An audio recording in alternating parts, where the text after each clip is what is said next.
आज कटक सांसद भर्तृहरि महाताब बड़म्बा निर्वाचन मंडली गस्त करथिले।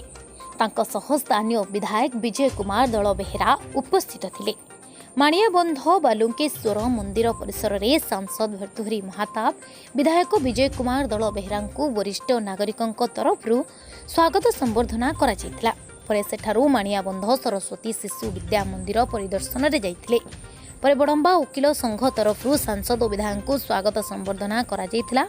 सेठारु बड़म्बा सरस्वती शिशु मंदिर परिदर्शन सारी नरसिंहपुर रे वकिल संघ पक्षरु संबर्धना कार्यक्रम पर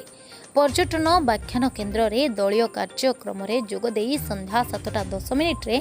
बड़म्बा बड़दाण्ड साही भजन समारोह कार्यक्रम रे जोग देबे एवं परे नूतन सांस्कृतिक भवन शिलान्यास करी कटक फेरिबे। बहुत किसी कार्य करिवार अछि और भावुची आज जो प्रकार संबर्धना मोर एठिकार वकील संघ देइचंती वास्तव रे सेमानक पाखरे मैं निश्चित भाव में कृतज्ञ। सचेतन नागरिक भाव में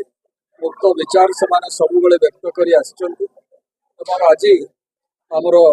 माननीय विधायक एवं मते जो संबर्धना दिया जायछि ताकर किसी एक्सपेक्टेशन मध्य रही किसी आशा और संभावना मध्य आम पाखु से आशा करिसेंती जहाँ पूरण करने आम माँ भट्टारिका पाखे प्रार्थना करवा शक्ति और सामर्थ्य आमको दिखाँ से कार्यक्रम गुड़िक आम नवनिर्वाचित संसद भर्तृहरि महाताब एवं आमर विधायक विजय कुमार दल बेहेरा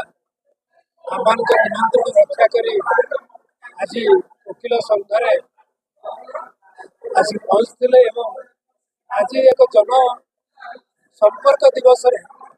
आम पाई निजुक भाग्यवान कृतज्ञता पाखे ये एक भल अवसर आमर एसोसिएशन पाई जो थे कि आमर नवा विधायक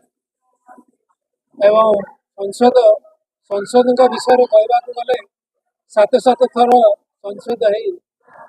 अंचल सबुठू बोले आम भाग्यवान जे से आउटस्टैंडिंग पार्लियामेंटेरियन एवं संसद रत्न पाई तेणु ए अवसर रे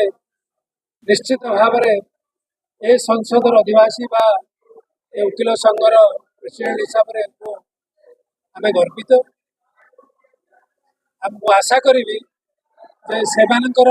आगामी दिन कार्यक्रम रे बड़म्बार उन्नति पाई बड़म्बा वकिल संघर उन्नति पाई संसदीय क्षेत्र विधानसभा क्षेत्र उन्नति पाई से निश्चित भाव कार्य करेंगे ये आशा रखी तेणु कटक बड़म्बारू विजय कुमार राउत को रिपोर्ट प्राइम टीवी ओडिया।